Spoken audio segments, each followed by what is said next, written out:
Okay, it's on, it's going, we're live. And I'm going to switch my screen so I can see the chat and my face so I can tell if the video is working and the audio is working and everything is working. So we can get started. Welcome everyone, I'm Angela Fair and this is Watercolor Bootcamp Day 2. Today's focus is all about style and struggle. We're going to be talking about that today. If you were here yesterday, you've spent a couple of hours with me learning some beginner techniques, talking about really easy ways to grow your skills in watercolor. It's interesting because the skills, the techniques that I used as a beginner are my go-tos even now after 27 years. I still am always looking to get back to the heart of watercolor, simplify my strategies for painting, figure everything out from kind of from the ground up.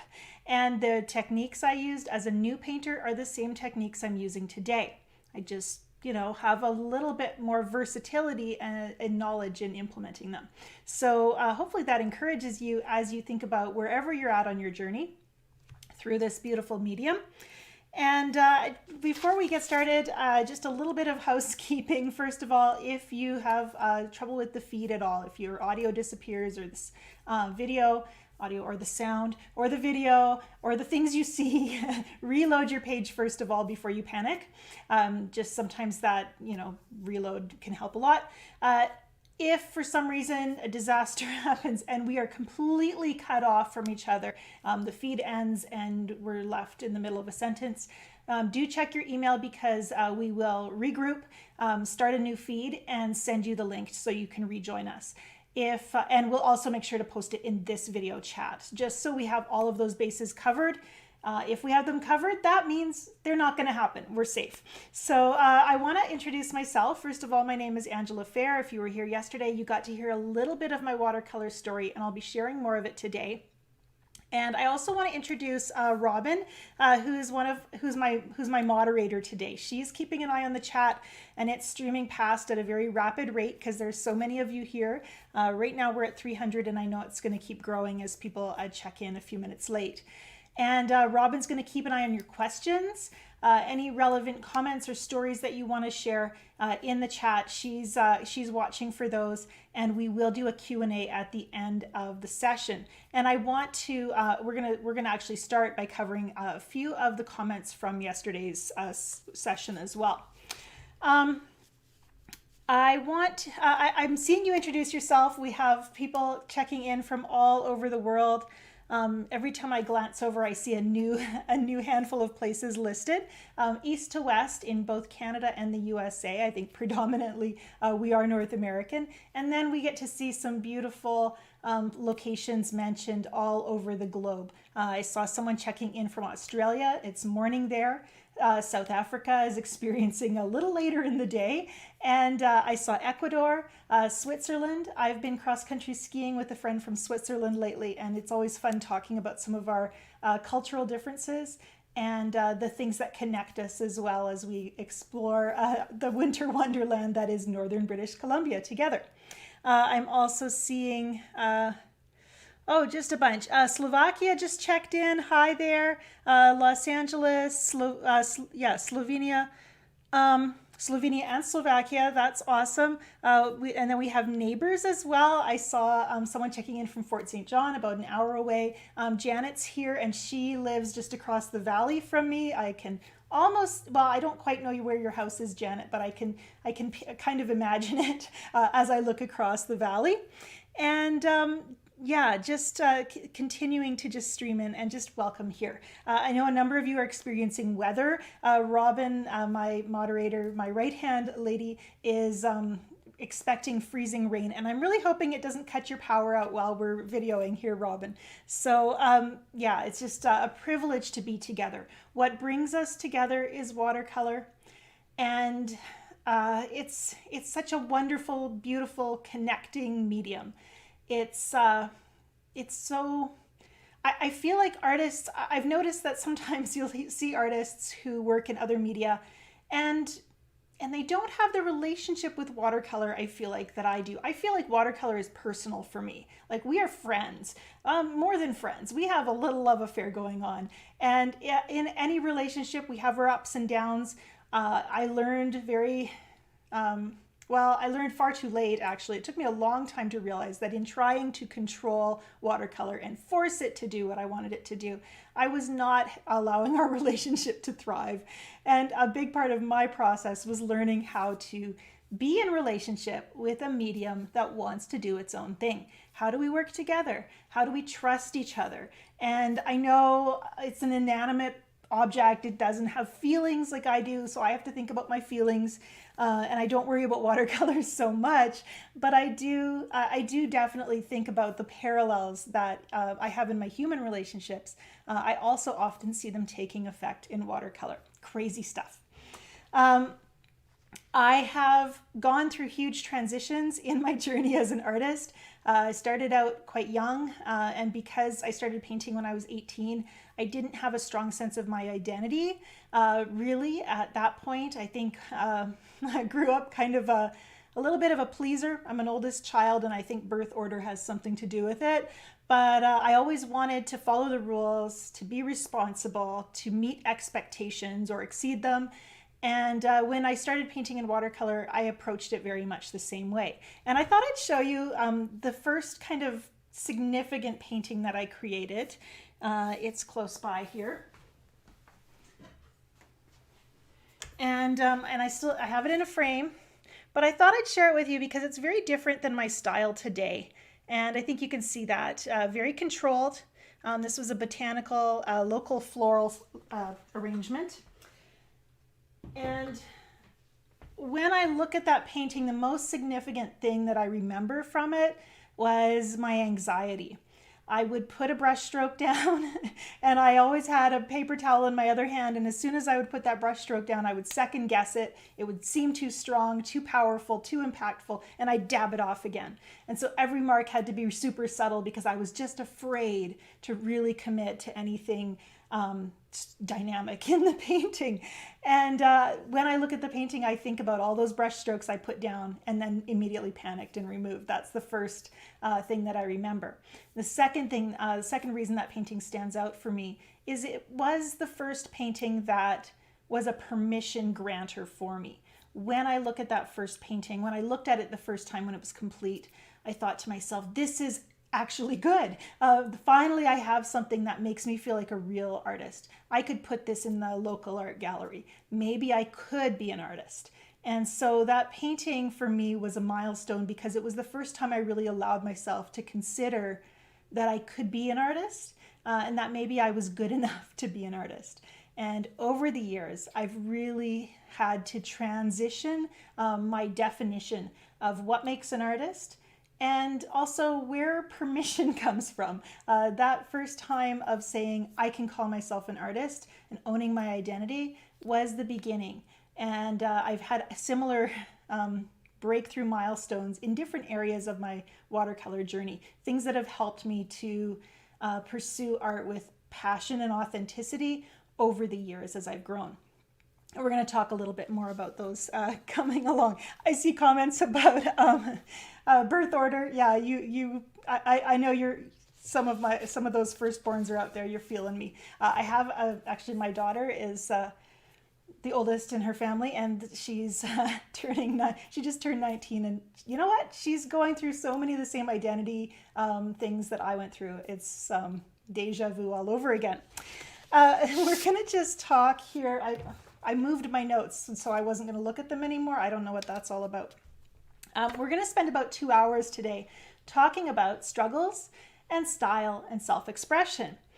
And my real focus here is talking about personal style and maybe debunking a little bit of what you might think your personal style needs to be found in, or how to find your personal style.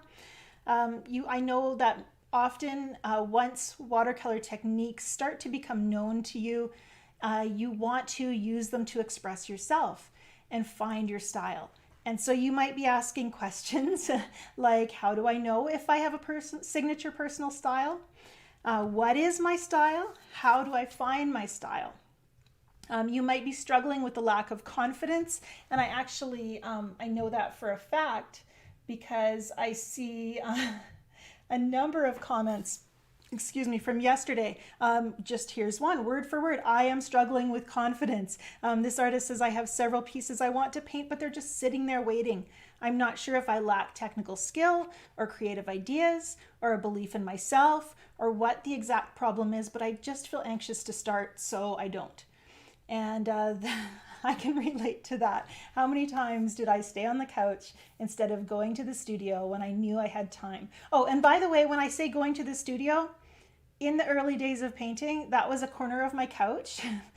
For me, when I think of studio, I think of whatever tiny space you've managed to carve out for your art, whether it's the corner of the dining room table, a spot in your living room, maybe you're pulled all your stuff out onto the floor. Your studio is more a residence in your mind than actually necessarily being a physical location. I'm so thankful for my beautiful studio, but there were a lot of years where I painted in whatever tiny space I was able to find in my home, surrounded by my kids, with the TV on often. You just make space and you do it. Another question here.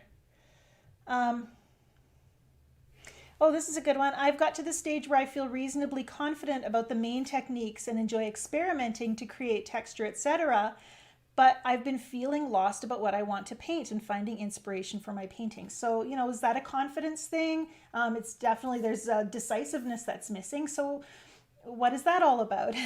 How do I figure that out? I think here's another artist says, I think the one thing I struggle most with right now is consistency. I just can't seem to get my own practice going as I very much want to. I will come across something online or some time limited classes that inspire me and I will have a spurt. And then when it's over, I just kind of lose all energy and will find myself sitting with my art supplies and just feeling blank. Here's another one, and I think this is often a confidence issue as well. My biggest problem is overworking my paintings. I just can't seem to stop and I lose the luminosity. And there's more. There's this, Robin saved them for me, a wonderful long page of things that you are struggling with.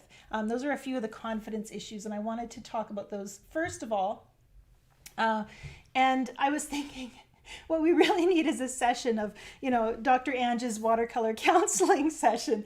I'm not a doctor, so but I do really believe, again, watercolor lessons are life lessons, and so many of the things that we're struggling with, they have answers and parallels to our life. And one thing that I think really is a factor is something I alluded to briefly yesterday. I really feel like I didn't spend as much time as I wanted on it, and that is your heart-led values. When you bring your value system to your art, it will either help your art to thrive or need to be perhaps restructured a little bit so that your values are allowed a true voice. An example of this for me would be I believe that I valued authenticity. I've always been a person who didn't want to wear a social mask, but I also was a perfectionist. And perfectionism and authenticity cannot live together. If I'm trying to present myself as perfect, I'm not being authentic. And in my art, when perfection was my priority, my authenticity wasn't there. And so recognizing that I was sacrificing my authenticity on that altar of perfectionism, that changed my art. It was a huge shift, one of those milestones that I talked about that created a breakthrough. And we'll get to that. I'm trying to work with my notes, stay organized. I have so much I want to share that it's really hard not to just jump ahead. My goal today, as we talk about struggle and style, is to offer you encouragement wherever you happen to be at, and also hopefully a sense of direction. There are strategies that you can use to evaluate what you need right now and to guide you into that next step. Whether it's looking for the right teacher or mentor, or just choosing some goals to focus on individually, there are things that you can do, things you can look for, ways you can evaluate your progress and process, so that you can see, looking back, that today can be a milestone in your artist's journey. That little shift of in your thinking, that little glimmer of light that shows you a new direction, those can be very powerful when you look back and see where you've come from. So I'm excited to be able to share some of that with you. Yesterday, I asked if you had a core value that drives your painting process, and I wanted to give you the chance to answer that question again. So you can go ahead and do that in the comments. What do you value? What is an important value for you personally? Is there a way that it would, and this maybe you wouldn't have time to answer in the comments, but it's something I would encourage you to think about. If there's something you value in life, as a value you use to guide your choices in your life, how then could that be applied to watercolor? See, I told you it was a big question. I wanted to share, and I'll share my list here. I have actually my Heart-Led Artist Manifesto, which I'm going to share with you in just a moment. But first, before we do that, I just want to remind you that we have a giveaway. Today and yesterday, Hahnemühle was generous enough to be a prize sponsor for this boot camp. And Hahnemühle, I want to thank you for that. Carol Boss might be here in the chat. I know she was yesterday. She is just a wonderful person to work with, and she spent yesterday mailing out free samples to people who had written in for one. So if you are in actually in the US, I believe, she's able to send you free samples.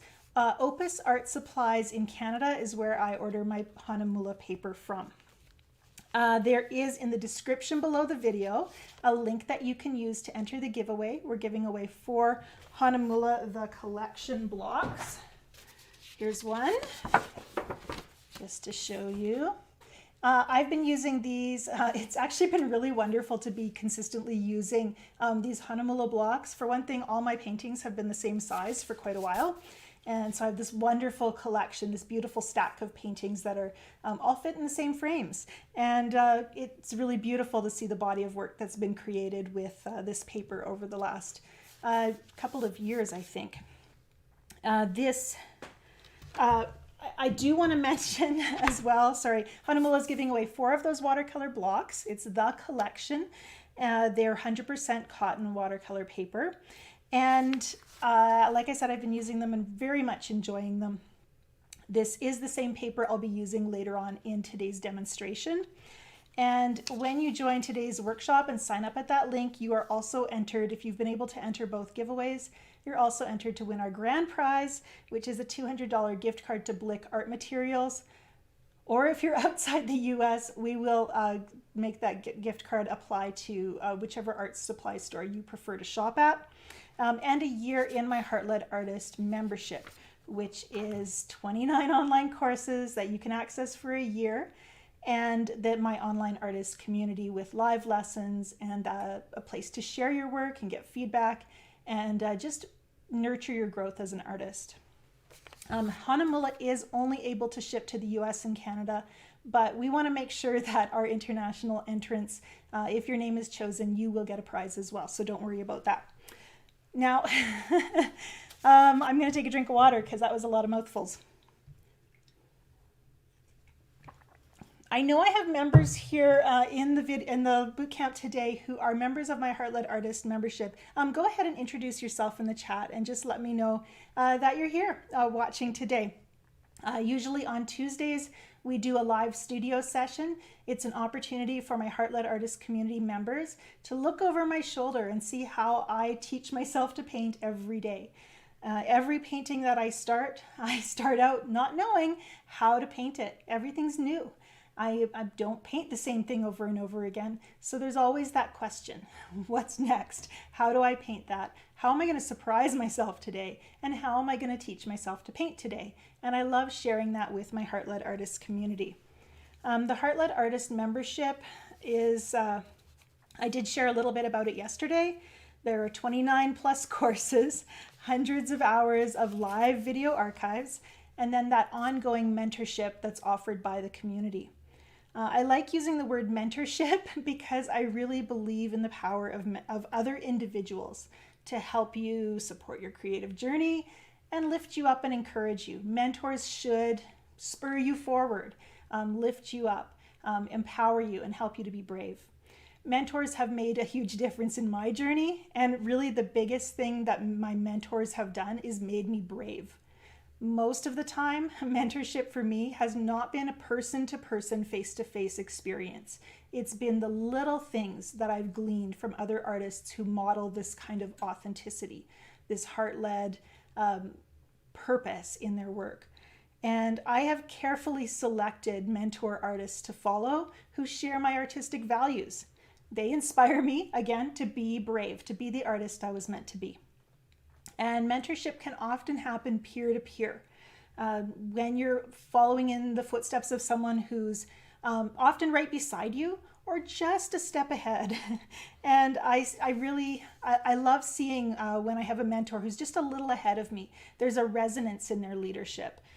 There's this glimmer for me of the path ahead, but not so far ahead that I couldn't imagine achieving it. And that's why I love seeing the artists' relationships that are built in our Heart-Led Artists community. I often see that role of peers leading peers, mentors who are just a little further ahead, leading people who are a step or two behind, and just inspiring them and encouraging them to continue to be brave and have confidence in that path. I want to share in just a moment a few stories from other artists, members of our community. And I know I'm seeing in the chat as well some of our Heart-Led community members sharing some of their experiences and what they've seen happening in the community. Before we do that, though, I did promise that I was going to show you my Heart-Led Artist Manifesto, my value list. This is something I made a couple of years ago. I was on a road trip, and I always find when I'm sitting in the car with nothing to do, I have a lot of time to think, and I'll often start making notes about just what I want to see for the future, doing some planning. And I started listing the things that were important to me, the characteristics that were important for my art.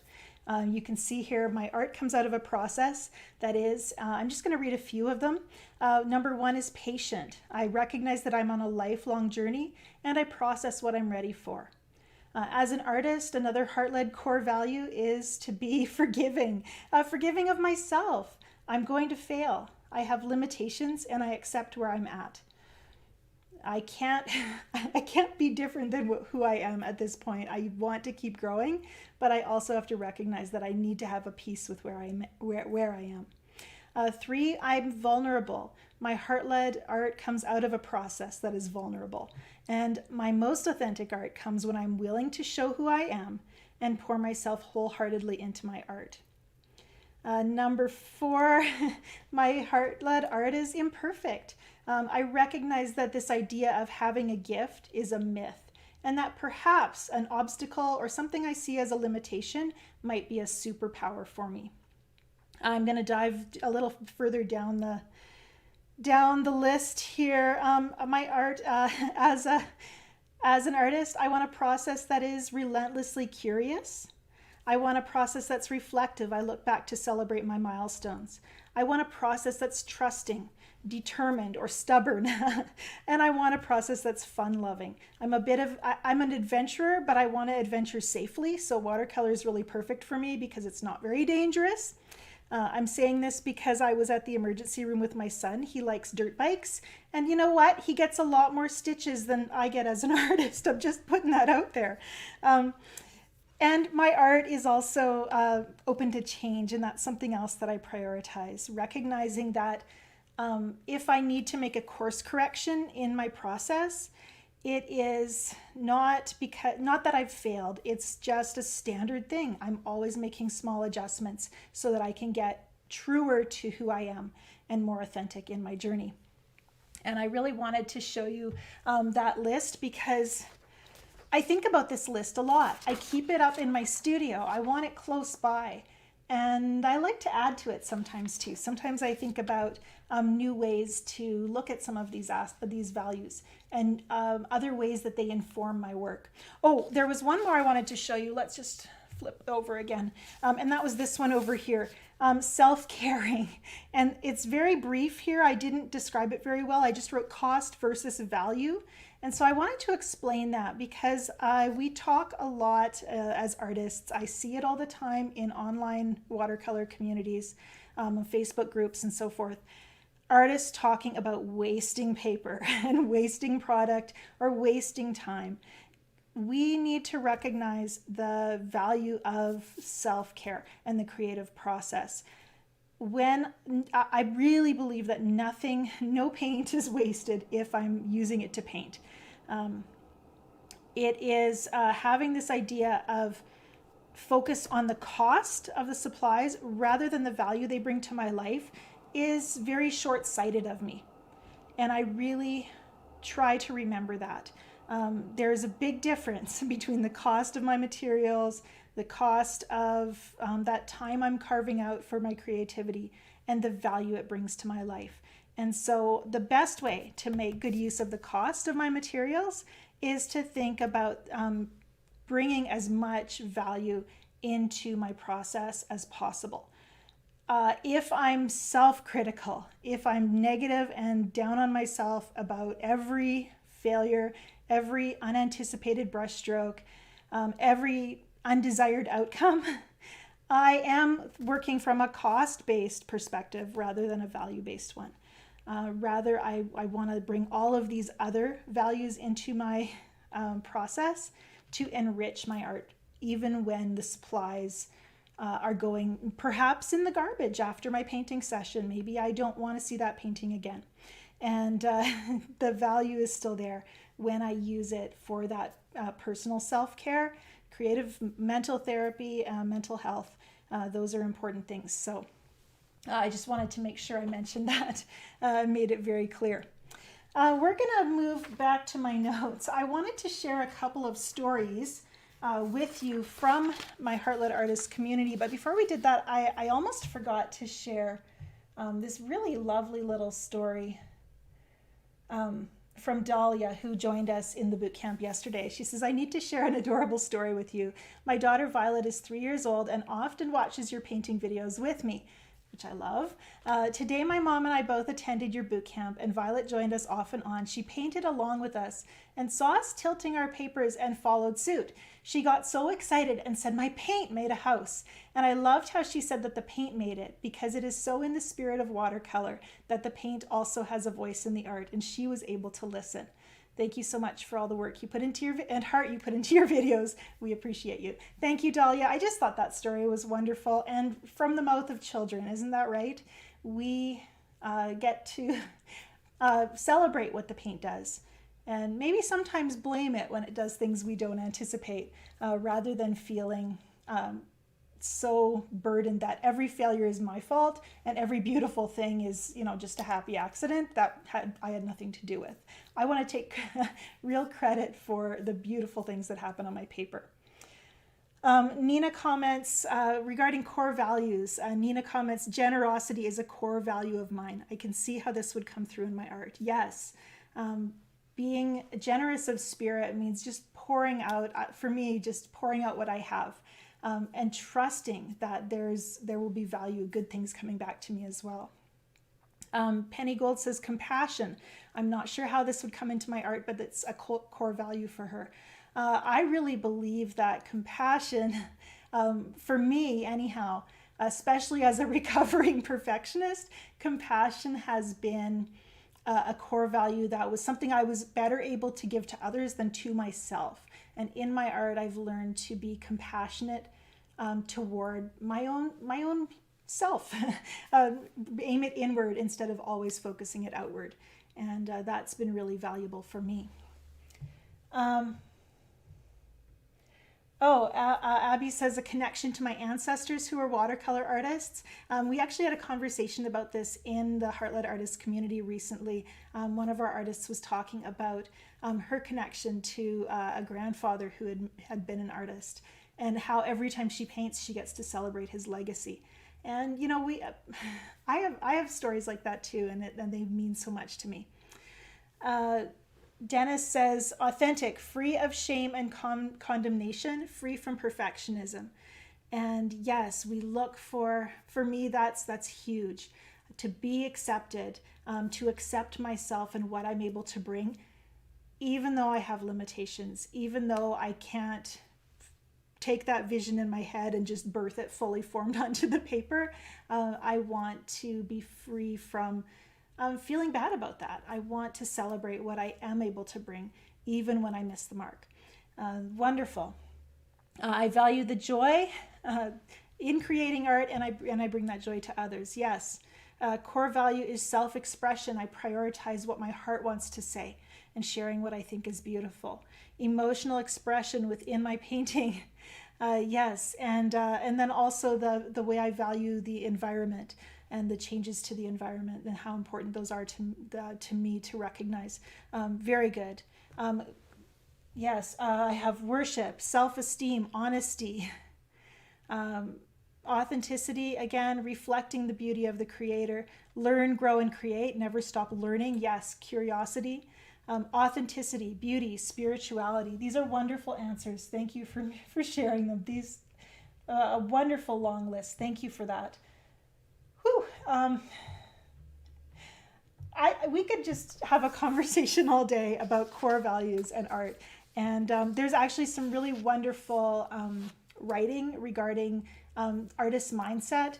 We talk about that often in our watercolor community book club in the Heart-Led Artist community. One of the books that we've used, and this is one I would recommend to you if you're struggling with finding a little freedom in creating and in this journey of being the artist you are now while still wanting to be a better artist in the future. And that is The Artist's Journey. This is a book by Nancy Hillis, and we actually interviewed, I was able to interview her and talk about the book a year or two ago. And that's as well in the archives in the Heart-Led Artist community. But I do recommend this book. She's more of a mixed media acrylic artist, so the exercises in it are a little different than what we might do in watercolor, but it's the mindset stuff that's so valuable, and just identifying thought patterns that might be holding you back from freedom as an artist. So Robin's going to put a link to that video or to the book. She's done that in the chat, and we'll make sure it's in the description below the video as well.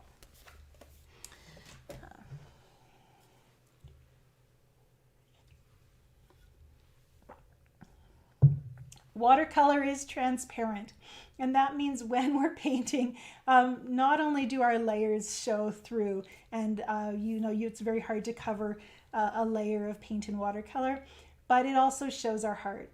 And so those thoughts and feelings you might be struggling with, they actually can be visible in your work.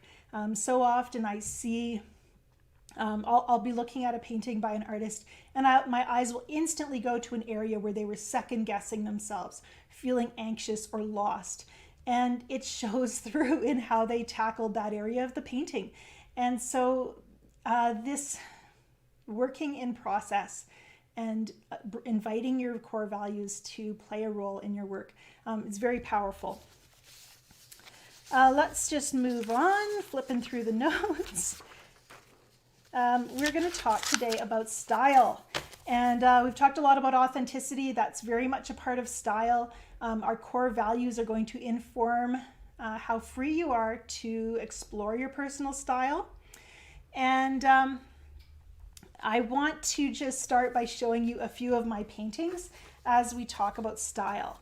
So let's just see. I need to zoom out first of all, and then I need to switch the camera second of all. And I've got a little stack of paintings here to show you. These are mostly pretty recent paintings. And this one I actually did just on the weekend. And so I have a style that has evolved over time. You saw my botanical painting first of all. And I worked very controlled with a desire to have perfect paintings in those early years of painting in watercolor. And about 9 years ago, I started to see a shift and wanted a little more freedom in my work. And my work has changed a lot in those last 9 years because of that decision. So this most recent work is going to reflect some different subject matter and some diversity, I think. So here's one landscape. Love the northern skies that we have. And you can see I was using the B side of my paper. I don't want to waste anything. This particular painting was a part of my winter walk mini course that came out at Christmas. It's one of the courses in the Heart-Led Artist membership. And you can see this one has, is a fairly realistic watercolor landscape. I also like painting florals. And this one, yesterday we were doing some negative painting. This one really explores that whole idea of pulling out floral shapes and just hinting at them. This one, every time I think of it, it's just a little burst of joy. It makes me happy. Another floral. Florals were one of my first loves in watercolor. It's so fun to try to arrange flowers on the paper and just bring that energy. And so that's always been something that's fun for me.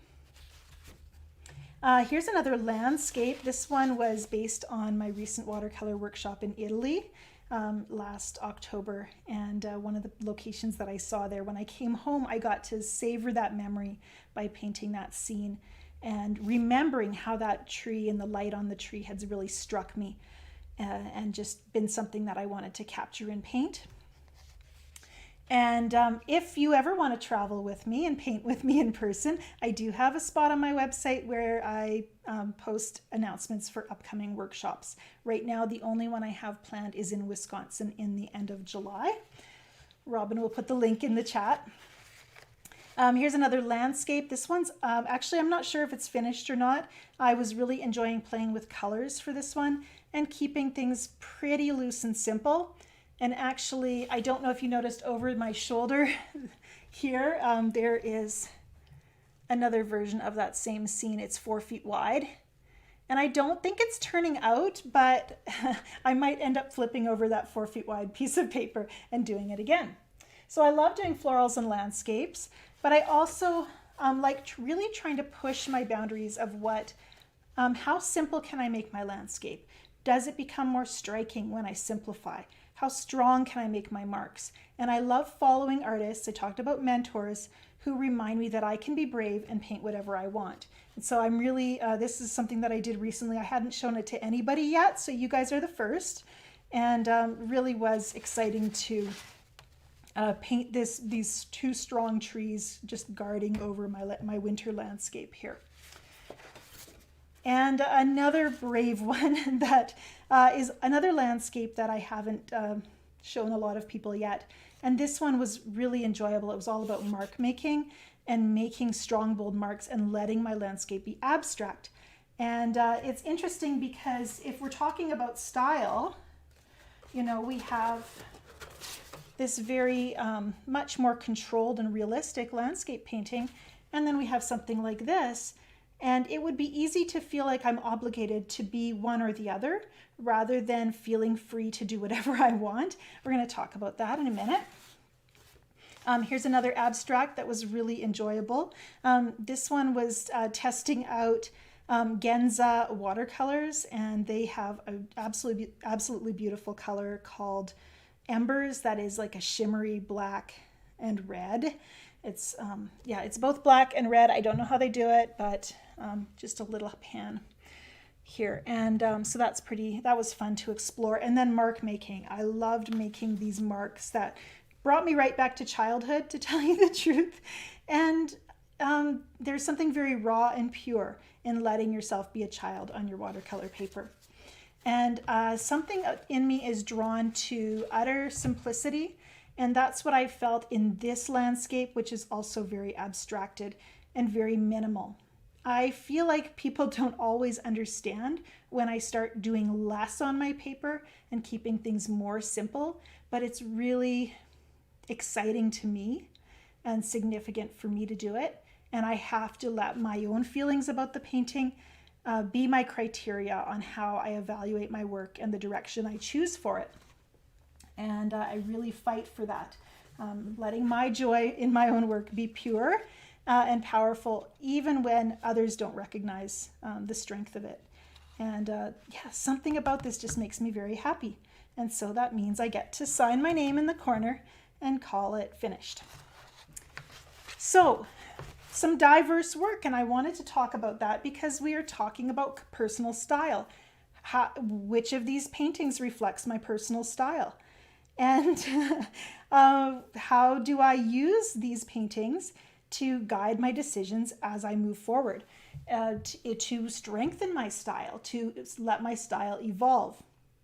We have artists who believe your personal style is found in your subject matter and how you depict that particular subject matter very consistently, without really making a lot of changes. And I don't really agree with that. What makes these things Angela Fair paintings? And as I worked on these notes and as I thought about it, and this is a subject I've thought about a lot, I realized that there are three things that are part of my signature artistic style and part of your signature artistic style. And number one is the hand of the artist. And maybe you're right-handed, that's okay too. My hand of the artist includes my way of using the brush. The grip that I have is going to affect the strokes that I make, the brushes I choose. They reflect the intention of my hand. And the techniques that I'm comfortable with and use again and again. All of that I would classify as, handwork. Number two is the head of the artist. I have a brain and I'm going to use it when I paint. I have decisions and strategies that I use in my paintings consistently, again and again. And because of those decisions, there will be similarities in my work. I physically cannot, with these hands and this head, make two paintings that are disconnected, completely disconnected from each other, because I can only bring the tools that I have, the strategies that I know how to use. And third, and most important, is the heart of the artist. The decisions and strategies that that was the head of the artist. The heart of the artist is the things that I love, that I invite into my paintings instinctively, sometimes instinctively without even thinking about it, and sometimes intentionally, really wanting those things to be there. I really believe that your hand, your head, and your heart are working, even when you're not aware of it. So whether or not you've been thinking about it, you have a style. It's happening. But you can grow your skill and your style by setting directions for your growth. Quickly glancing at the chat to make sure you're all keeping up. I think your style, Tamara says, is like your signature. After a while, your style changes. Yes, my signature has gotten very simplified over the years. People tend to laugh when they see it because it's a couple of loops and not much else. But that's not the signature I put on my paintings. But, style it's like your personality. Have you ever tried to change your personality? Over the years, certainly my values have changed, and because of that, how I respond to life has changed. But there's a part of my heart that will always be that same little girl, or that same teenager, and have the same deep instincts, deep loves, deep motivations. They don't go away, and that comes into our paintings as well. One thing that I think can really help you as you think about growth, if you're feeling stagnant or frustrated by your style, this is where mentors are really, really helpful. And my mentors, one of the things that mentors me is my Instagram feed, if you can believe it. I am very intentional about looking for artists who inspire me to be courageous. I look for diverse artists, so I don't just reflect one genre or style. And I look for artists with skill, yes, but I also look for ones who are doing things that I wouldn't be brave enough to do. And I like to follow them because they inspire me. And when I want to think about growth, I often start by looking at my mentors. And I ask myself some questions. Here's some questions for you that you can ask when you look at the artists you admire. And maybe that's even me in my art. What is it when you look at that mentor's work? What draws you to their work?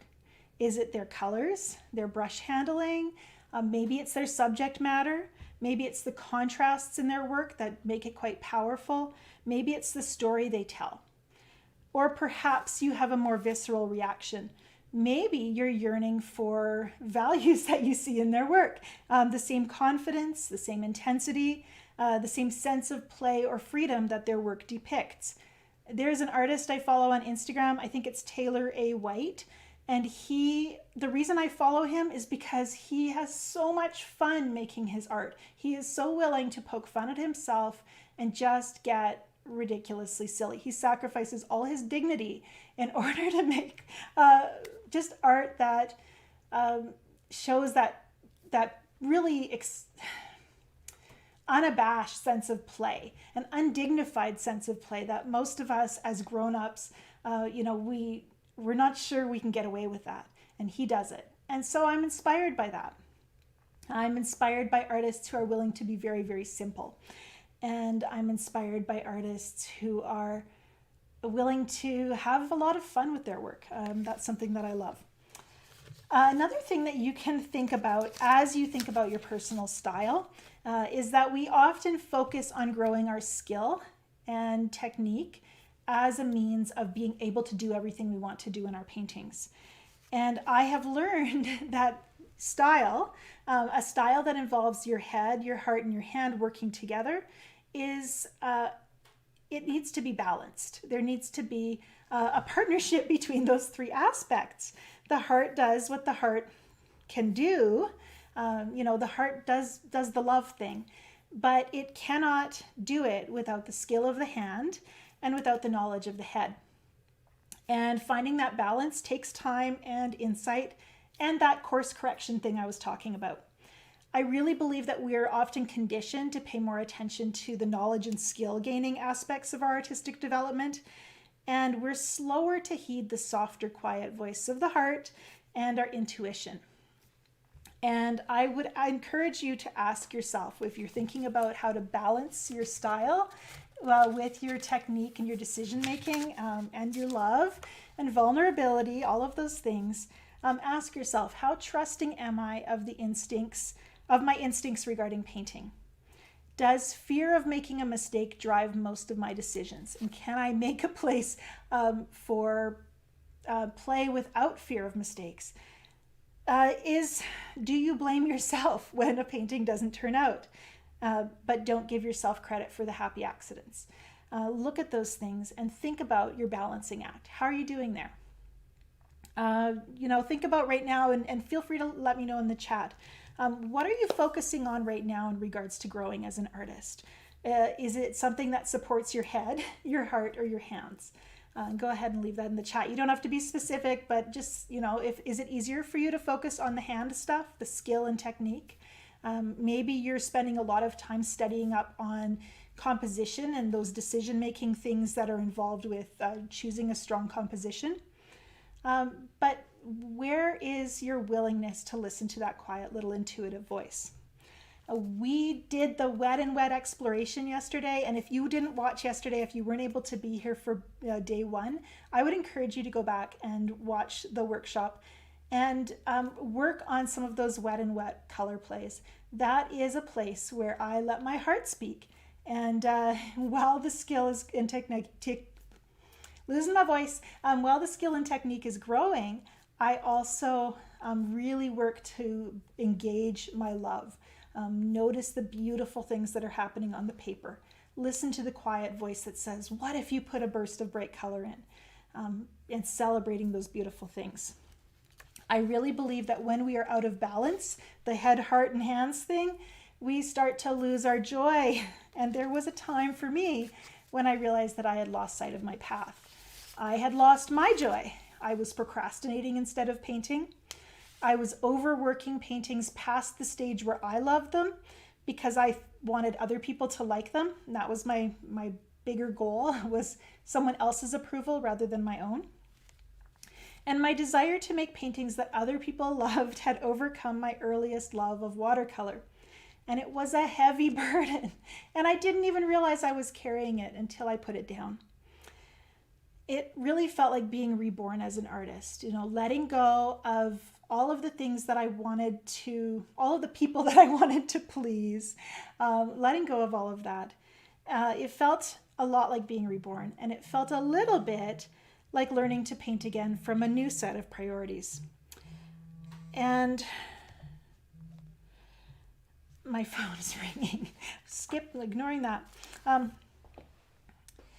Since that time, when I let that burden go, stop trying to please other people, and it's been a process and I have to fight for it, but I've realized that my heart is the voice of my art. My head and my hands really are there to serve my heart and let that love speak out onto the paper. In letting, it's the most important thing that I can do for my painting, is let my heart be heard. And it gives my head and my hands something meaningful to do.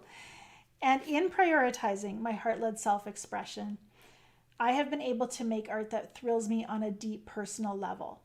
Sometimes when I'm listening to that little voice that says, use that color, it's really pretty. Or, no, let that mark stay. I know it didn't belong, it wasn't in the photo, but it's beautiful, just leave it. When I listen to that voice, often something, what emerges is a little sense of awe that I didn't know I could paint something that good, something that exciting, something that unexpected. And, it's art that I'm really proud to call mine. Sometimes a little afraid because it is vulnerable to share work that might be a little more raw or unexpected. But it represents my heart to the world. And that's an enormous privilege to be able to make art that shows who I am, tells my story. I have learned that in making art that lets my heart speak first, I need to take care of my heart. I need to give it permission to speak and to lead my paintings. And I need to come to my painting process with a questioning and curious heart. I often ask myself when I start a painting session, when I'm doing that first wet and wet flow like we did yesterday, it's a little bit of a personal checkup. I'll ask myself, what am I yearning for? What am I avoiding? What can I do today that excites me or grows me in some way? I just want to see how I'm doing. And that first wet and wet warm-up exercise is the beginning of asking those questions and opening myself up to some answers. I've read to you my value statement, my mission statement for my art. These values inform my art. They guide the way I paint, and that means they have a voice for what emerges on the paper.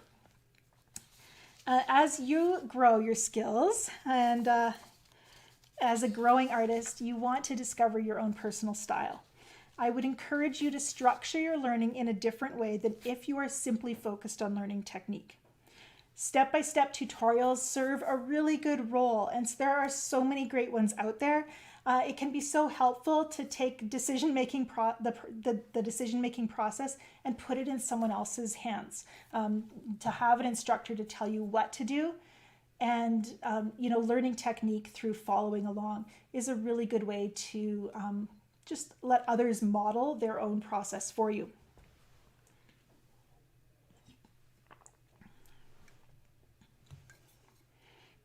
But as you grow, I've been talking a lot.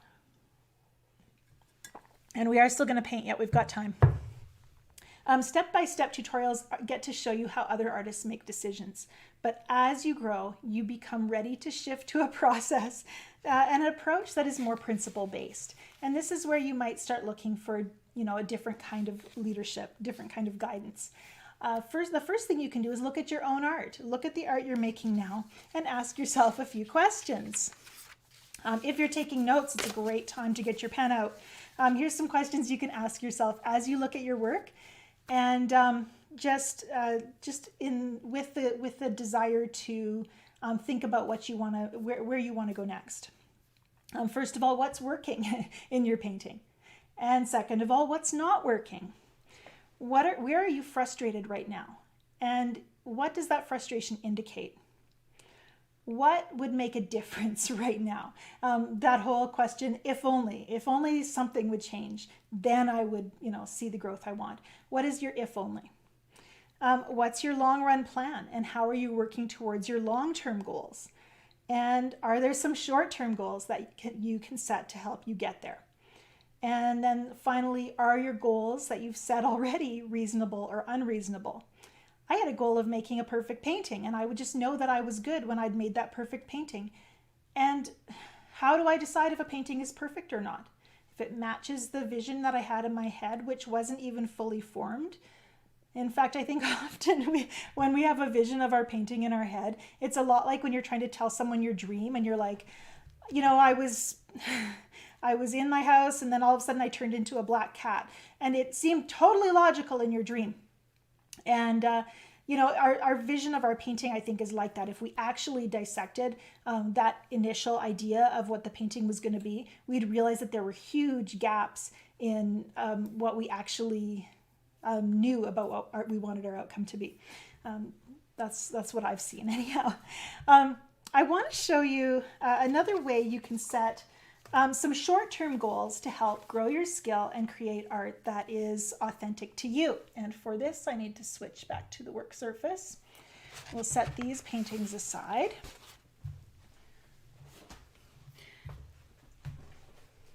What I would like to encourage you to do is to think about working in a series, painting the same thing more than once. Working in a series is a really valuable thing to do because first of all, you can choose a painting you've done in the past, something you have knowledge of, and you can use it to evaluate how you have grown now and how your style has evolved. And I love revisiting a subject I painted years ago and painting it again. And I was thinking recently that the very first waterfall painting that I painted back when I was 18 or 19 years old, you know, I owe a lot to that first waterfall painting, and all of the waterfall paintings that have come out of since then, you know, they have been informed by that very first one. It's a journey. So in a sense, I'm working in a series. Anytime I paint a tree, I'm continuing the series from the very first tree I ever painted, and my style continues to evolve. I believe that if personal style comes from the decisions you're making consistently, then it's a good idea to make room to be consistent, to paint the same subject repeatedly, but to challenge yourself to do it in interesting ways so it doesn't become a drag or tedious or boring or just an obligation. And I wanted to share this with you. It's one of the paintings that might end up in my book that I'm working on right now, which is called Painting Your Heart-Led Landscape. This is painted directly from a reference photo of a sunny day. And I really wanted to capture that strong sense of light. The sun was so bright and blinding that the only way I could see it was to take a photo of it and then look at the photograph. I couldn't actually look directly at the sun that day. So that means that really when I'm painting my scene, I have to remember that the sun was actually more blinding than my photo shows because I really couldn't look directly at it. So this painting was generally what I feel like is the first painting that you do from a reference photo if you're a landscape artist. The first painting will show you what you don't know. It's generally a little bit stiff, very reliant on your reference photo. And if there's anything that, any gaps in your knowledge, they're going to be revealed in this first version. And I like this version, don't get me wrong, things about it are working, but it just didn't have the freedom I wanted to express. And so I wanted to do some more versions. So I tried again. And this one, there's some things I really love here, mostly in the shadows and the snow here, had a lot more freedom and fun expression, but I had to really scrub with a piece of paper towel in order to try to get the light rays coming through the trees, and this area looks very overworked. So it had a big mistake and I needed to paint it again. And so I painted it again. And this time, because I didn't scrub, it looks kind of like somebody took a saw and cut a circle out of these two trees. So that didn't work. And that meant I was back to painting another version. And from here, you can notice that these two versions were very similar. And I find that often when I paint in a series, I will get to a place kind of in the middle where I'm just doing the same things over and over again, hoping for a different result. And when that happens, I have to give myself a little kick in the pants usually and ask myself, are there any shoulds or have-tos that I'm bringing to my watercolor practice? What do I feel obligated to paint that I need to let go of right now? And I decided that from here I was going to get a little bit abstract and just focus on creating a path of light that kind of mimicked the that beautiful sunshine on snow without actually being really structured around the reference photo. And this was so much fun to paint because I got to use some of that beautiful pure pigment. I used a little silver powder and it just felt really fun. So fun that I did another version as well. And this one had a lot of fun with mark making. And it was just a lot more freeing than feeling like I needed to find some perfect match for my reference photo. My series work always evolves towards simplicity because that's something that I value, and towards freedom because I really value that as well. And in working in a series, I give myself that opportunity to make a subject mine. And you can see again, just that evolution between first and last. I really believe working in a series matters. And it doesn't have to be tedious. How much more of your style will emerge when you are willing to mine the same subject, dig at it till the gold comes out, until it becomes yours. The first version tells you what you don't know. Subsequent versions are involved in problem solving and pulling all of the different techniques and approaches that you like, pulling them all together, building connections. You work through a stage of competency. You might play with abstraction. You might get bored and have to push yourself a little bit harder. Ask what if and reject those shoulds and have tos. And like I said, it's a really good way to evaluate how you've grown when you repeat a subject that you've painted in the past.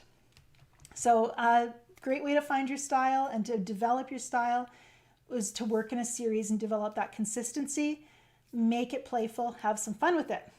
And I really model this, I try to really model this in the lessons I teach in our Heart-Led Artist community and in my online courses. Learn Watercolor the Heart-Led Way is an online course, and I talk about painting in a series a lot in that course as well. I want to now show you one more approach you can use to strengthen your personal style. And this is where the brush gets wet and we get to have a little bit of fun. And so I'm gonna have another drink of water, stay hydrated. And this experiment we're gonna do today is based on my belief that creativity is birthed in surprise. And I want you to think about that just for a moment.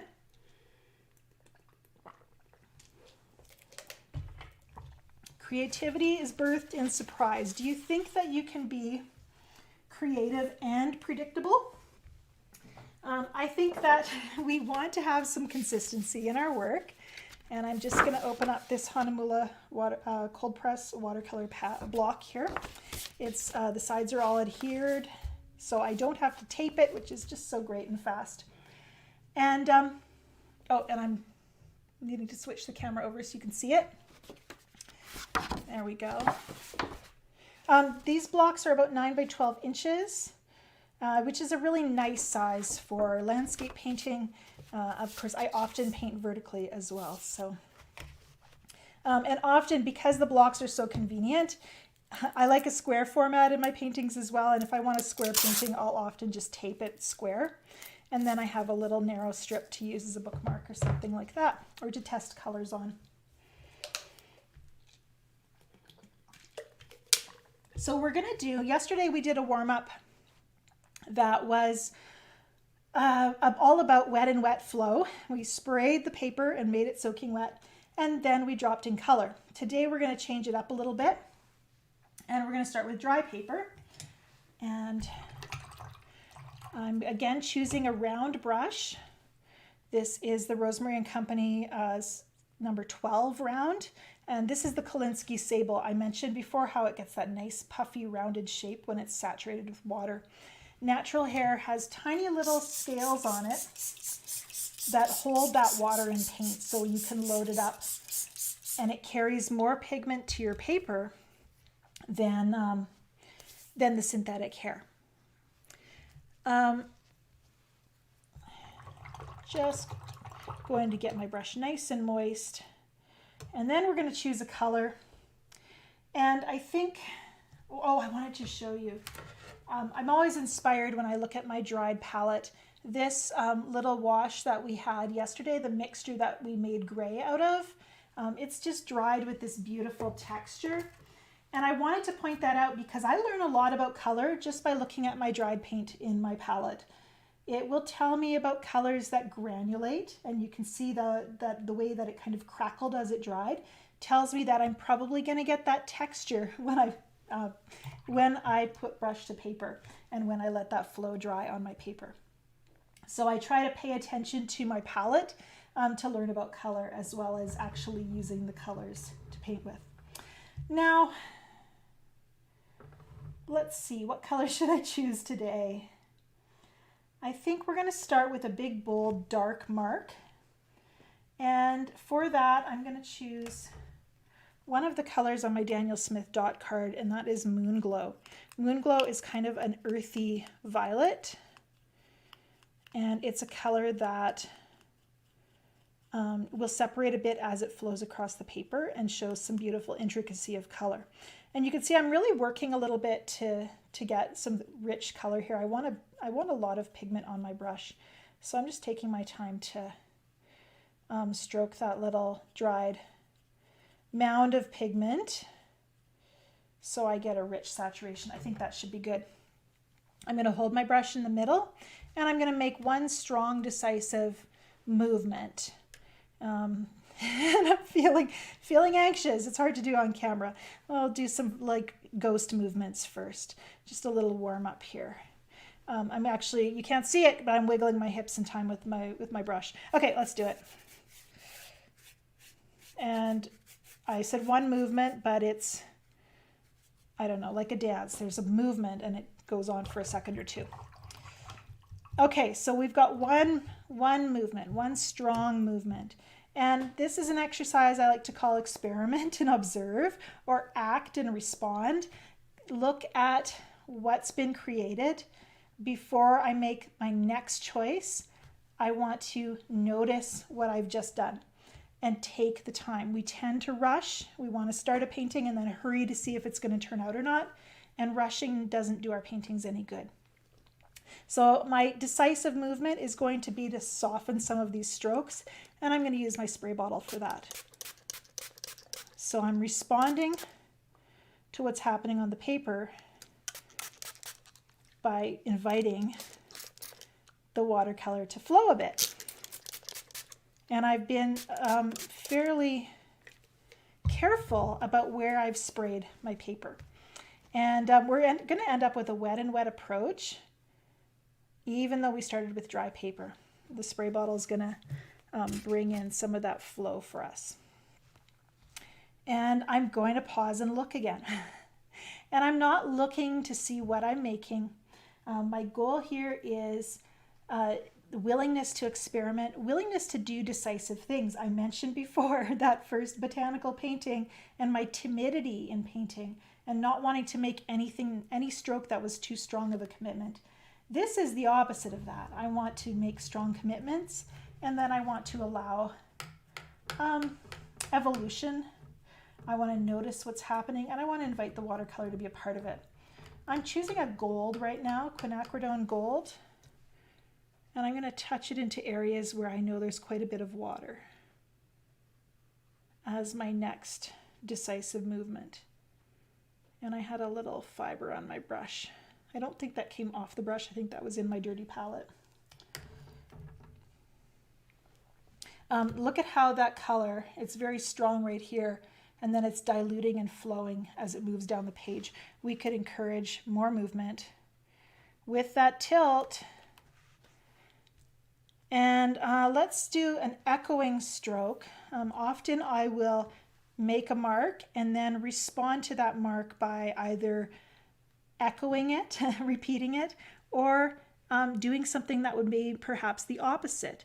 And in a sense, I made that choice of variety by choosing a purple and then by choosing a gold, which is a complementary color to purple.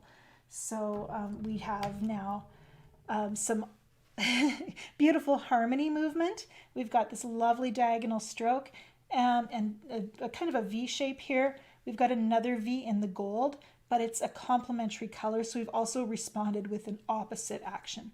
So we have actions and reactions, I guess. For some reason my hands is kind of shaky. We're going to work with that. I'm going to touch in some more gold here. And oh, that's so pretty. I could just stop right now to tell you the truth. Those few marks are very satisfying. And I want to give myself permission to be satisfied in something that is raw and incomplete. That's how I bring value to my watercolor process. I cannot stress this enough. I show up to create value in this way. This is important to me. And you know, if I do nothing else today, and actually if I totally ruin this wash with the next few marks that I make, I got to be a witness to this beautiful moment. It's like a sunset, you know? If you've watched the sunset, you've seen it transition. Those first hints of color, it gets richer and richer. You don't really know when it's going to hit its richest saturation, and then it's going to start to fade away into the darkness. Maybe those colors get more muted and neutral. We don't chase that sunset and bemoan the fact that it's gone. Sometimes we do, maybe, but we witness it, and we don't have anything that we can do to stop it from happening, to stop it from changing, but we get to notice. And as artists, we get to be even more attuned to notice the beautiful fleeting moments of life. And I have that in watercolor when I'm painting. This is a beautiful fleeting moment. It's not going to last. As watercolor dries, the colors change slightly. I might get some watermarks here that are going to change the painting as well. I might make a decision that makes this painting muddy or dull, or just, you know, changes it in some way that's less pleasing than I feel right now. And I really feel like my privilege is, just like a sunset, is I got to be here for this moment and be present in it. And so that's one reason I try not to rush as I paint. I am going to try to add a little spray of water right over here and let that gold flow a bit. Because I've let this color sit and settle, there's going to be a bit of an edge that's going to remain, but I'm also going to get flow. And it's a beautiful kind of paradox happening right there. I'm looking at, I just want to be present and notice, and I really want to listen to my senses and what they're telling me the painting needs next. And I don't want to be afraid to do something bold. Let's go back to the moon glow. And I'm going to actually pull it right out of my palette so that it's close by. Make sure it actually is moon glow. And I'm going to place a few marks. As this color has flowed across the page, it's faded a bit. Generally, the first color I place on my painting, I tend to want to darken and reinforce after a little bit of painting has happened, because it will kind of become dominated by the other colors that I invite in. And so right now, that's kind of what I'm doing, is reinforcing some of the shapes that are already on the paper. I don't want to take over, you know, and try to redo them so much as just maybe strengthen some of them. I'm trying to spatter, but this brush really doesn't want to flick well. I don't know if it's too dry right now. We'll wet it a bit. A little bit of spatter there. And now it's a little bit uncontrollable. Different brushes, if you're spattering, different brushes will do different kinds of spatter. Some will be really gorgeous, and some might be a little too wild. One thing I've tried to do is not hit my brush too hard, not tap it too violently, because then you'll actually get like a directional spray. You'll see a line of spatter, and I want my spatter to look a little more random. So if I am not able to do that with this brush, I'll switch brushes so that I get one that's a little more loose in how it drops those droplets across the page. There's a beautiful tinge of blue where the moon glow has diluted and spread across the page, and I'm really liking how it's kind of shining up through just a little hint of color through the paper. And I really encourage you to notice how slow I am to add brush strokes to the page. I'm really trying to listen to my heart, and if I'm not sure what to do, I wait. The fact of the matter is if my paper dries completely, actually let's use Scruffy. I bought this brush at the hardware store. It was in the, can you believe this was in the dollar bin? I mean, they could, I'm an artist. I pay upwards of $100 for a brush sometimes. They probably could have tricked me into paying big bucks for it. I don't know. No, I enjoy this brush. It makes some really rustic marks. And so that's always fun to invite into my painting. Especially because sometimes I'm really trying to be sophisticated. And this brush reminds me that there can be beauty in being a little bit scruffy and raw. I cannot control this brush. It does what it wants. Well, let's keep going. That felt fun.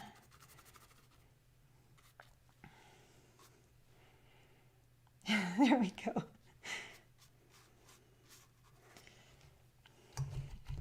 Actually, judging by the rust around the ferrule of this brush, it was definitely, you know, a dollar brush. The beautiful brushes that I see that are handmade, you know, Rosemary and Company, they hand make all their brushes, and the craftsmanship really is there.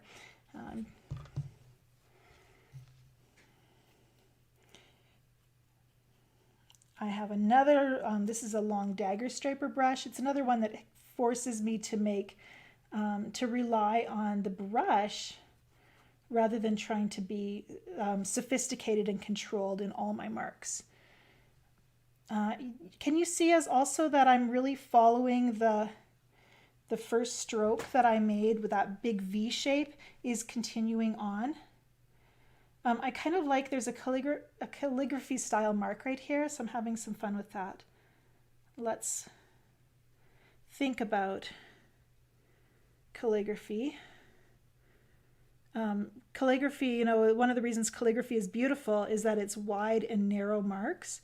So I want to have that same kind of diversity in making wide and narrow marks with my brush.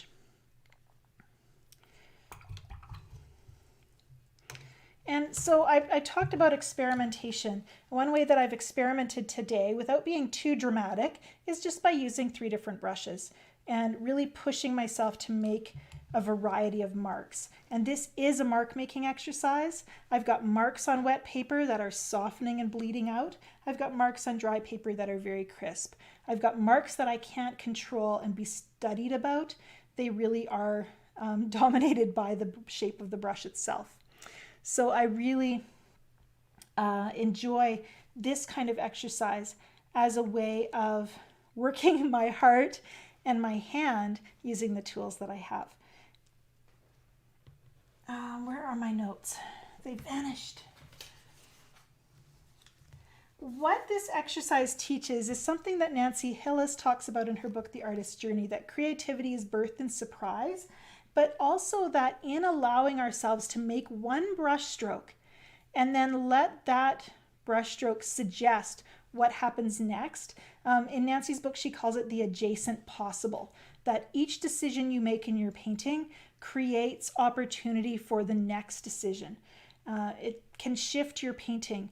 And I've learned to be resilient, which is another of my core values. That resilience that happens as the painting evolves. I didn't know what I was going to get when I put that first brush stroke on the paper today. Let's add another color. Be experimental. This is Manganese Violet, and it's violet. It's a reddish purple, and this brush does a good job of spatter, so we're going to do that. And I've used this color in the past. I know it plays well with these other 2 hues, and it's a little bit opaque, so I can layer it even over a darker color and it will still kind of own itself, own its own identity. And remember what I said about witnessing beauty. It might be fleeting. I might make a bad choice, and then next thing you know, I've picked the wrong color to bring in. And I still got to be here for when this painting was beautiful. And it still had many wonderful things to teach me. What if I made a zigzag mark that just was very consistently awkward? Let's keep going. Zigzag it right down the page. I don't know. We'll try it. Creativity is birth and surprise. I'm going to experiment, bring in new things, push a little bit further. Even though that one moment, those first 2 brush strokes that I did were really beautiful and I was deeply happy with them, it's exciting to go a little farther and see if maybe I can keep going in this process of searching for beauty and allowing it to emerge on the page. I believe that this idea of the adjacent possible, the fact that you put a brush stroke down, you let it suggest the next thing, it teaches us to trust that we can make something out of what is happening on the paper, or that the painting will allow a lesson for us. And you know, that to me has been something that I've been able to bring with me that keeps me coming out to the studio instead of procrastinating on the couch. When you feel hesitant, we need cobalt teal. It just has to happen. Where is it? It's almost empty. I've been trying to finish off this and so I can wash this little palette cup before I put another tube full of cobalt teal in here. It's one of my favorite colors. We'll spatter it on so that it can create an adjacent possible without me being too intentional. Have you ever noticed that when you try to make 3 shapes on your paper that are different, somehow they always end up looking like soldiers in a row? Maybe that's just me. That's one reason I love spatter, is because then I'm not going to get those soldiers. I'm going to see something more natural and organic than I would maybe do if I'm just placing that brush stroke in a more controlled way. So, okay, that spot of cobalt teal was beautiful. Have you ever seen those memes about if you substitute your coffee for decaf, you lose whatever 93% of the joy left in your life or whatever? I feel like if we took cobalt teal out of my palette, that's where 93% of my joy would disappear, because it is such a beautiful color. My goal for this exercise is a multitude of things. It's practicing presence. You know, notice how I slowed down and I just let the painting quietly speak to my heart. I want the cobalt teal to be a little more subtle, I think. I didn't want it to take over. I just wanted it to, you know, come and play a little bit. We'll just spray a little water and let it soften out. And I might lose some of my shapes this way. This is a process of letting go. That's another thing this teaches me, is putting a mark down and then letting go of it a little bit. I'm practicing my presence. I'm noticing what's happening on the paper and I'm responding to it. I'm practicing my instincts and learning how to listen to them. I'm developing my sense of trust in the watercolor to do beautiful things with less intervention from me, and trust in myself that with the skills that I have, no matter how minimal they are, because, you know, I don't know everything yet. So, you know, maybe I'm going to fall short in some of my implementation here. But I need to be able to trust myself that I'm going to still be able to make beautiful things despite my limitations. And I want to also have a sense of trust that I can bring into future paintings that says, you know what, this was an unexpected painting that I did and it turned out, you know, pretty not terrible. So maybe I have an ability to create a painting even when it starts to evolve in unexpected ways. You know what, I need more spatter. It's just time for more spatter in my life. We're going to use the gold this time. I just feel like the gold got a little bit subsumed by the other colors I started adding, so we're going to drop a little bit more in. It's a reaction to the dominance of violet that started to happen. And that's a lot of spatter, but it's going to soften over here and be pretty. This dot is really dark, so we're going to soften that as well, so it's a little bit lighter. And, you know, I don't know all the answers. I just get to watch pretty things happen. And if one little corner of the painting turns out pretty, I'm going to celebrate that little brushstroke. I'm going to coach myself by recognizing the small wins on a painting, even if some parts are not my favorite. Another quote from Nancy Hillis, if we're talking about the artist's journey again, which I can't help it, is that she talks about the raw things in our paintings that we sometimes don't want to identify with as being the embryonic form of our future work. And we just haven't recognized what it holds for us in the future yet. And that gives me hope that the things that maybe feel a little that I don't really want to identify with, that they actually have some promise for the future, and I can find a place for that in my work. Okay, that was really therapeutic for me. I always love doing these intuitive mark making exercises. Pairing that with the wet and wet flow from yesterday, it's interesting how those two things, they both bring something different, but they bring also some connections in helping me to trust myself and work toward really trusting myself. I'm going to just keep saying trust myself over and over again. It's amazing how suspicious I am that I'm going to just come back into the studio and ruin a painting again. I have to remind myself that I have beautiful things inside, that I can slow down and just enjoy the painting and allow myself to respond to what's happening on the paper. I want to talk here. I want to answer some questions here in just a moment. And I know you've been asking them through the broadcast, so we're going to get to your Q&A. But I want to talk about this process of development because it truly is a matter of showing up and saying, hello, heart, where are you at today? What do you need? And those are the questions that I'm asking and answering when I come to paint. And it's weird, there's not very, for me anyhow, there's not very many things that I do that are completely solitary and completely for me. As a mom, as a wife, as a friend, as a daughter, as a sister, I spend a lot of time in relationships. And so art for me is my place where I really do work on my relationship with myself. And it brings a richer understanding of what relationship is. And I think it does affect how I deal with people as well. And the very most important part of this for me is creating a safe space for me to paint. For my kids, for my husband, for my family, I want to be a safe space for them. I want to be someone who they always feel accepted with, where they feel known and loved and accepted.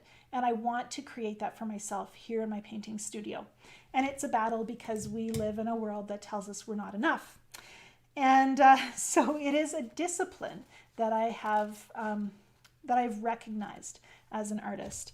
And that's why it is so profound to me that in my Heart-Led Artists community, we're not just learning together in this academic way. How do I learn this technique? How do I, choose the right color for this combination? Yes, that's happening.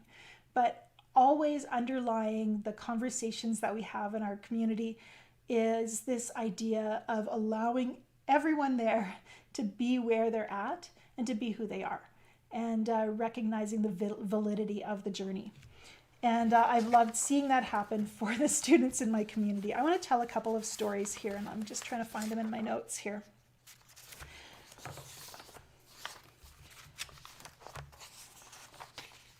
I've got like 3 pages, so I'm just trying to spread them out so I can actually look at them.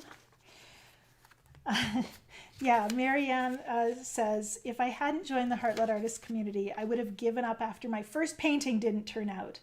Certainly that first painting or that first failed painting can totally look at you with that condemning face.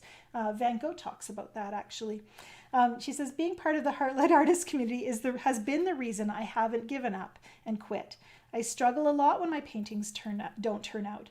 I've probably painted 50 plus paintings since I started in the community, and maybe 4 or 5 have turned out well. If it wasn't for Angela giving us continual pep talks about how this is normal and not to give up, that's my job, I'm the pep talk girl, I definitely would have quit. It's amazing to me how Angela was able to cheer herself on when she was beginning and how she continues to do that for us. The Heart-Led Artist community plays a vital role because I feel like I'm a part of an artist group where I can share my work and get feedback, and I also see other people's work and cheer them on.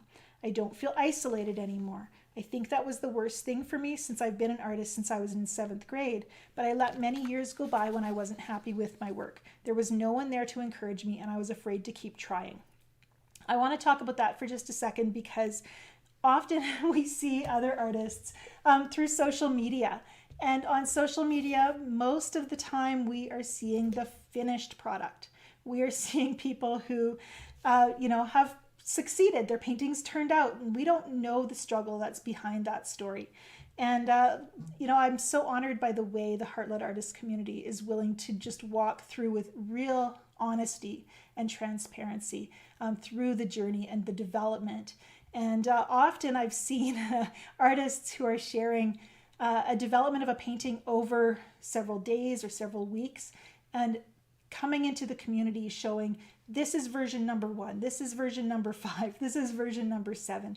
Look at how things are changing and evolving. What do you think? What direction should I move next? That's so exciting to see.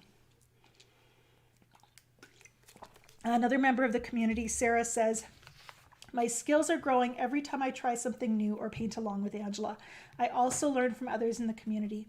Everyone is very generous with their knowledge and experience. I have asked the group numerous questions, not only about what is missing from a painting or what might be a good yellow to try, but also about how much to charge for paintings or how to package paintings for shipping. And time again, the community members, moderators, and Angela come through and go above and beyond with concrete help and information. I'm going to share one more story. Lori comments, the Heart-Led Artist community has helped me feel more secure about trying new things and moving past paintings that don't turn out quite how I expected or hoped they would. The community has truly helped me feel more fearless. It is really helpful to see other artists struggling with the same growth curve. We are not alone. Who knew? Other artists' paintings are very inspirational for me. This community is an opportunity that you have to delve deeply into the experience of watercolor painting. I read that wrong. This community is an opportunity that you have to delve deeply into the experience of watercolor painting. I really love that it does create a consistency. So often I hear from artists who their watercolor journey has been spurts, energy and then long dry spells. And this has been a tool to help the growth process be more consistent and measured, rather than starting out with huge expectations, getting discouraged, giving up for a while, and then, mustering the courage to come back again. Lori says, if you are disciplined, there's a wealth of classes to choose from and weekly, if not daily, inspiration. This community has been a real boon to my self-esteem. There are days when I wonder what the heck I think I am doing trying to paint, and then I remember Angela's journey, and I just keep on painting. I have learned that even the failures have taught me something. Every painting is a learning experience, even if it's not a masterpiece. Thank you, Lori. It's so helpful to remember you're not alone.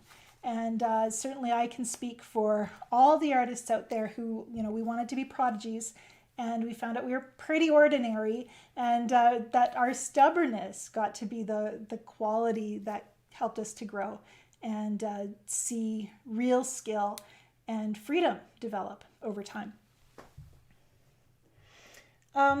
Okay, we're going to take a look at some questions. I know there's a whole bunch. I wanted to talk again about the Heart-Led Artist community because I know not all of you are raw beginners here, and you might not be looking for the content in Learn Watercolor the Heart-Led Way, but something that you can kind of curate and structure around your own learning process.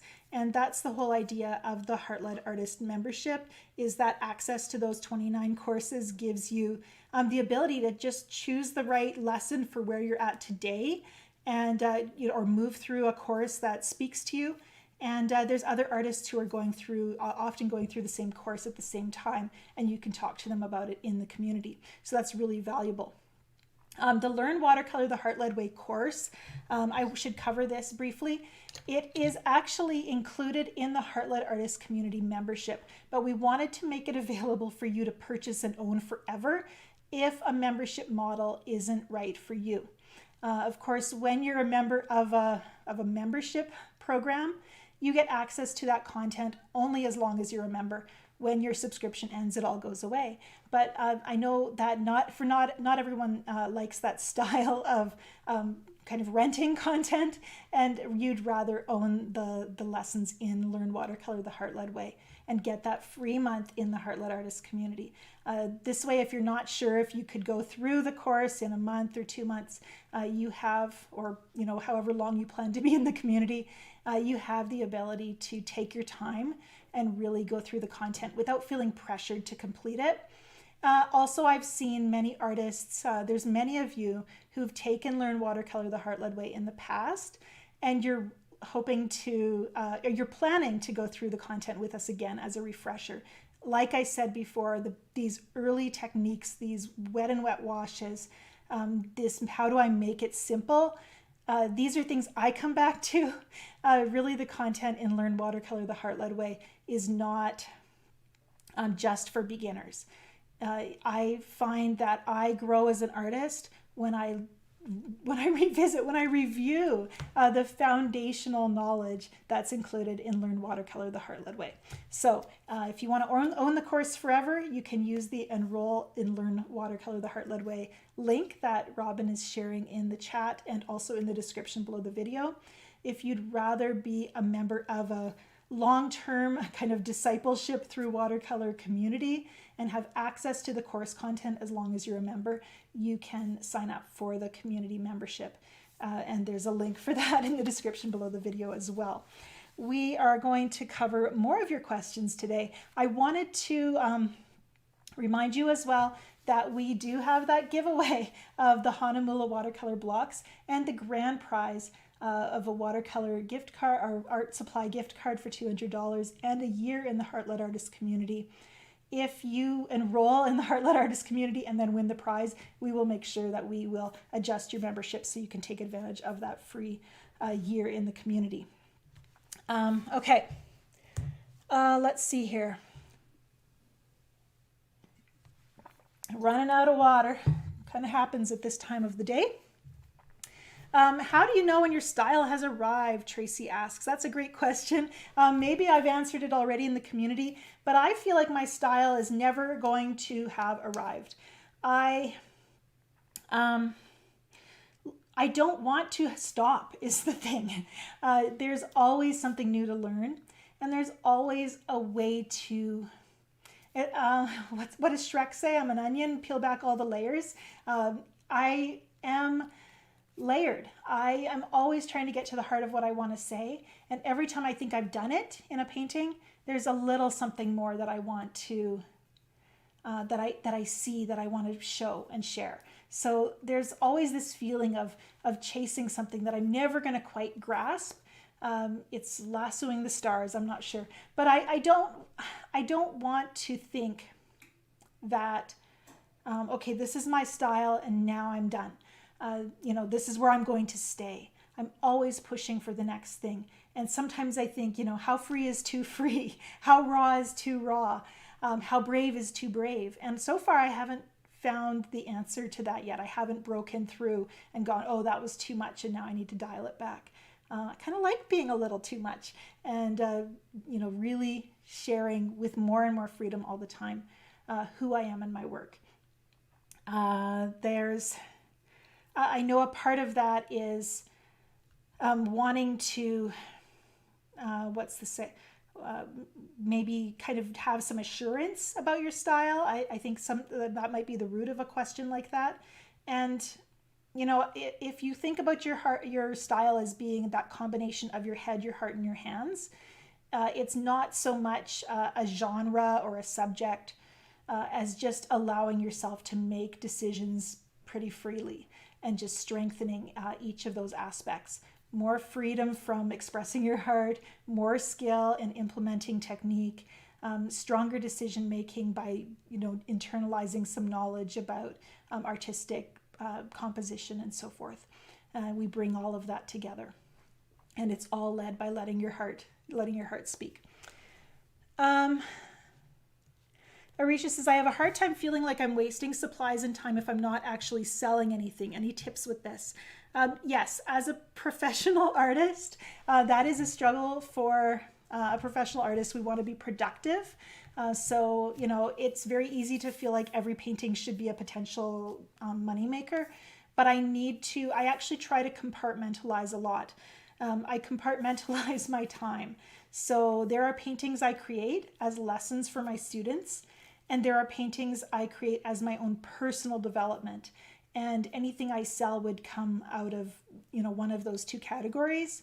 But I don't generally paint to sell as much as either to teach or to develop. And then I let anything that I would sell kind of naturally flow out of that.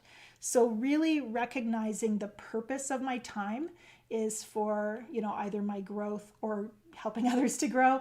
That has helped me to be wise about not pressuring myself to make more commercial work. I think there's a different tension if you're like a commercial illustrator or something like that. But they're always, all artists who are working, wanting to make an income from their work should also be investing in professional or personal development as artists.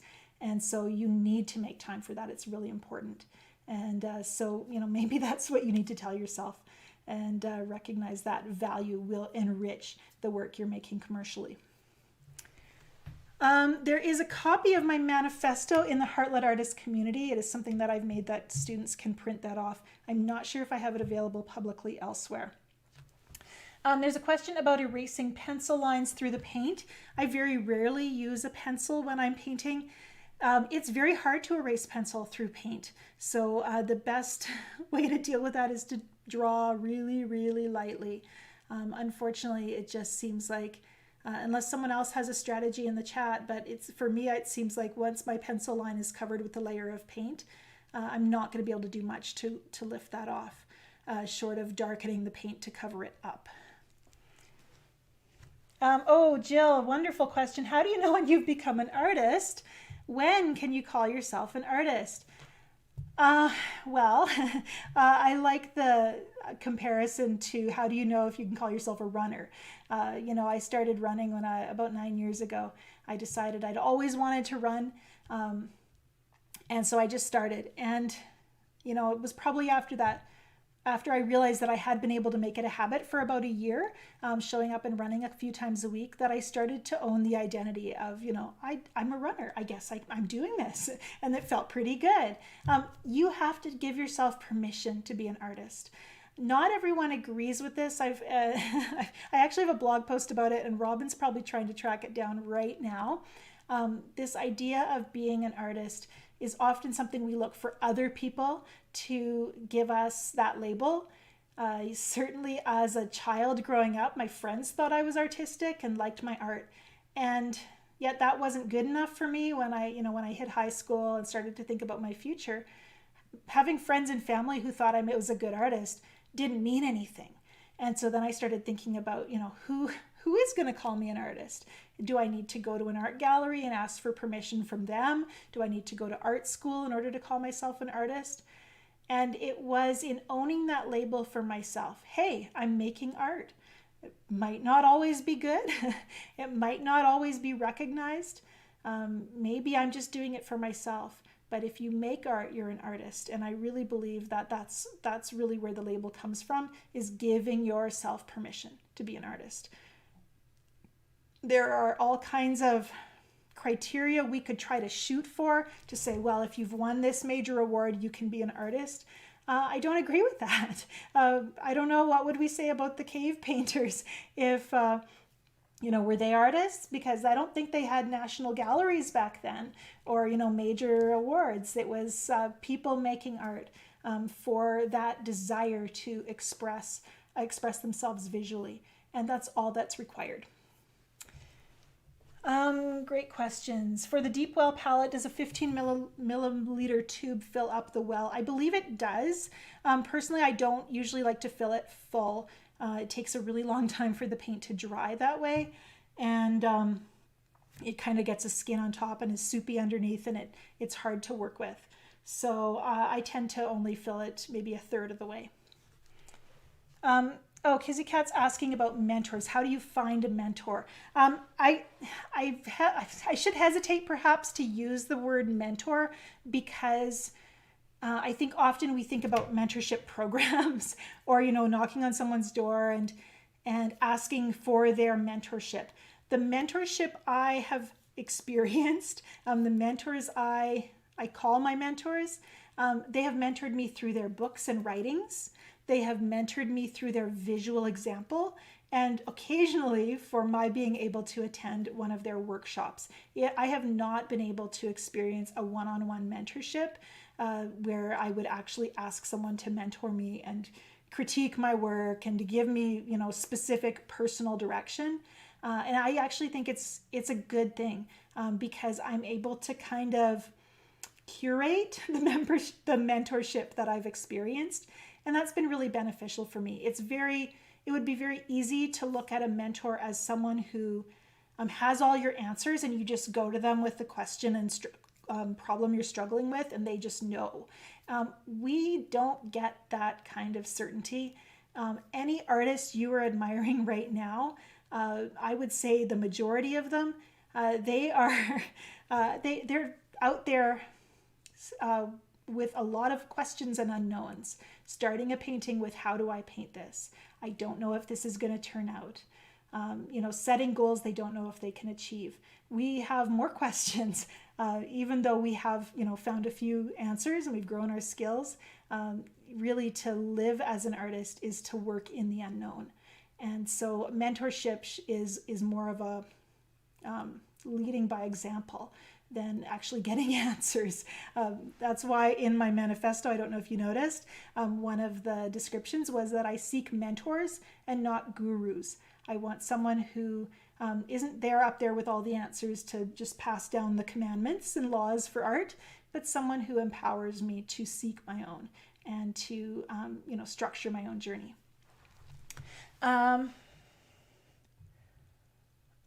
There was a comment about painting drying paler. One of the things you'll notice as you do these wet and wet washes is you're learning about pigment ratios and starting to anticipate what the paint's going to do. Maybe you're working with quite diluted paint and then it's going to dry quite a bit lighter as it dries.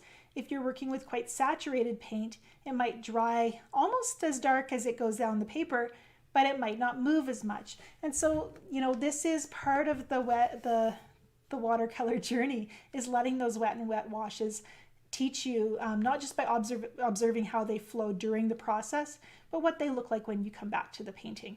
So, noticing that, my paint is lighter than I'd like, now you have a question that you get to answer in your next painting. Valerie comments something similar. My brush made more defined lines at first. When I added water, the paint didn't flow. Do you think it is my paper or I didn't have enough water on the brush?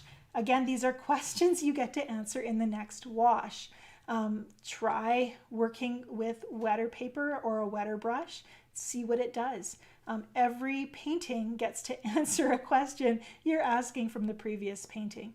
It's hard for me without observing. You might want to, you don't want to flood your paper in response to things feeling like they're not flowing right.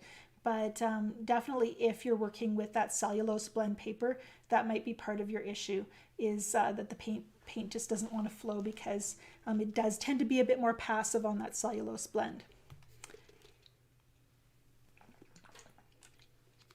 Valerie asks, Angela, do you have a sense of when to stop adding wet paint so you can avoid blooms? Or do you just use blooms as part of the composition? Yes and yes.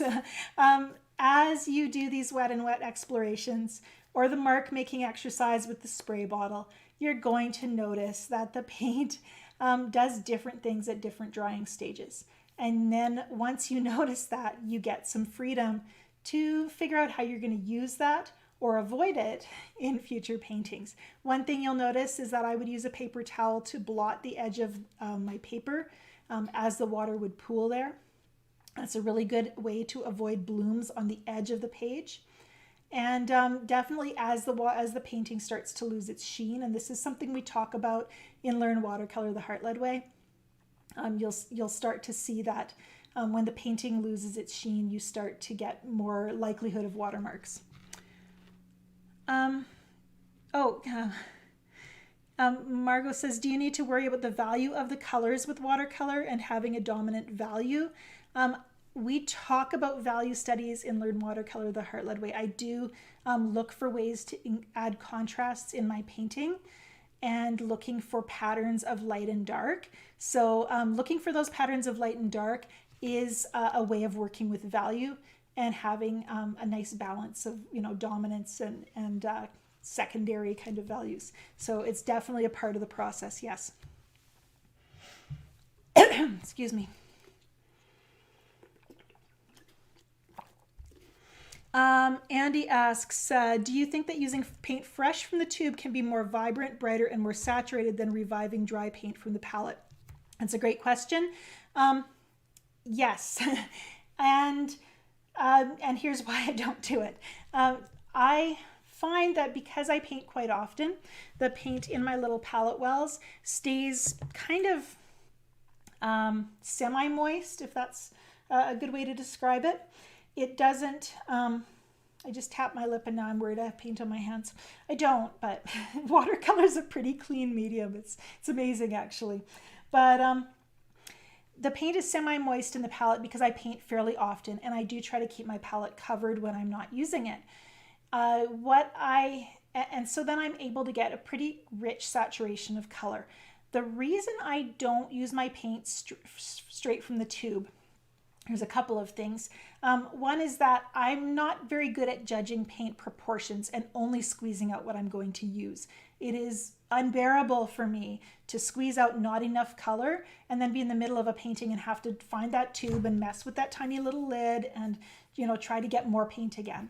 And it really annoys me when I have too much paint and it dries on the palette and then I have a hard lump that I have to use anyhow.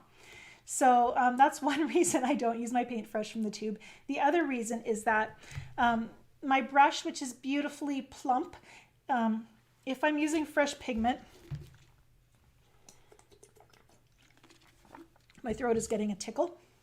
If I'm using fresh pigment, sometimes some of that fresh pigment can get trapped deep inside these brush hairs. And, and then it's either going to lurk there and pop out when I haven't, in a different area of the painting when I thought I'd cleaned my brush correctly, or it's going to get rinsed away into my water containers and wasted.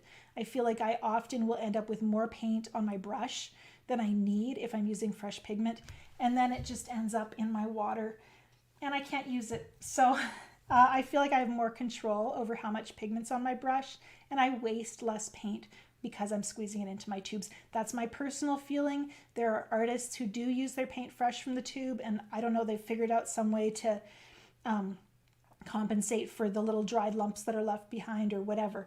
But I think Andy Evenson, wasn't it Andy Robin? He just squeezes out about as much as he thinks he's going to use, and then anything that's left behind, he kind of tops it up with fresh pigment, and he has kind of a little balance between the dry and the fresh. So, there's different ways to do it. There's no wrong way.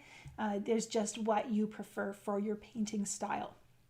I can tell you that when my palette well is almost empty like this, the paint isn't quite as pure and clean as it was when it was fresh in the tube, fresh in the palette. And so if I really want a very pure version of that color, I'm going to go to the tube. But a lot of times I'm mixing anyhow, and so I'm able to, use up that last bit of paint in different mixes and washes, and then top it up with nice, clean, fresh paint. Katerina asks if I can recommend any books, watercolor or general art books, for further inspiration and motivation. I actually have a little library of books on Amazon. Robin, I think it's either Amazon.com slash, oh, I'm trying to think. It's either my Angela Fair shop or my Angel Fair shop. Robin's going to take a look and see if she can track down that watercolor shopping list, because I have a list of a lot of books that inspire me. If Robin can't find it, I will put it in the description below the video as soon as we wrap up here today. We are wrapping up here today, actually. I had one question about my favorite artist or mentor, and I don't know that I could pick a favorite. One artist that really helped me to have a breakthrough, two artists that helped me have breakthroughs in my watercolor journey back in 2013 when I really started to crave freedom, were Jean Haynes, which many of you probably know, and Linda Kemp, who's a Canadian artist and a really wonderful negative painting expert. And these two artists, the reason they were mentors for me at that time was the model of love that they brought to their work and enjoyment and their willingness to trust their audience.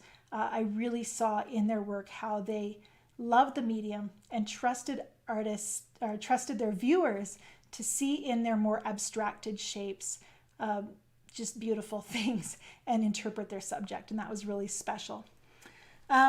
I do sign my work in watercolor. That was one last question. I think we are pretty much out of time. I want to share with you, I've got a couple more stories from my Heart-Led Artist community friends, and I thought I'd share them finally as we wrap up.